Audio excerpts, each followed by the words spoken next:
Высший экономический совет Чувашской республики обсудил развитие 4 муниципалитетов – Аликовского, Красночитайского, Маргаушского и Ядринского районов. Муниципалитеты дотационные, из бюджета получают средства на развитие, строительство и сельское хозяйство. Председатель совета, депутат Госдумы Анатолий Аксаков подчеркнул, что сейчас необходимо обсуждать бюджетный потенциал районов, а также рассматривать инвестпроекты, которые позволят снизить субсидии с центра и повысить собственную доходную базу.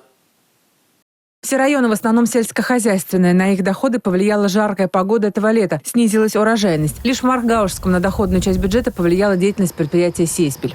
Это сельские районы, поскольку в этом году, к сожалению, урожай, и показатели в сельском хозяйстве оказались пониже. Поэтому это и главное, что повлияло на потенциал доходный в этом году районов.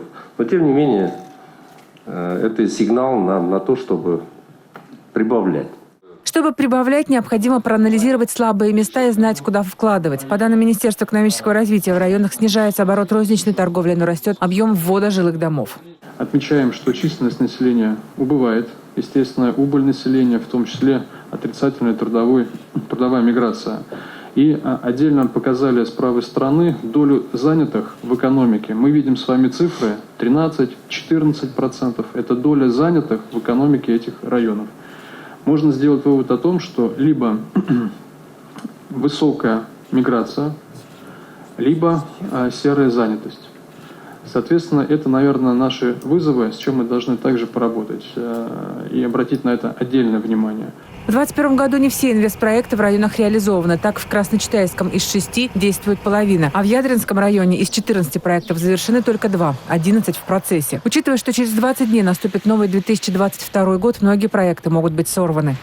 Над чем мы собираемся работать? Это целый ряд проблем различной сложности. Это проблемы развития экономической базы района. Проблемы связаны с низким качеством дорожной сети, недостаточным уровнем привлечения инвестиций и с обусловленной этими проблемами резко ограниченной базы налогового бюджетного потенциала района.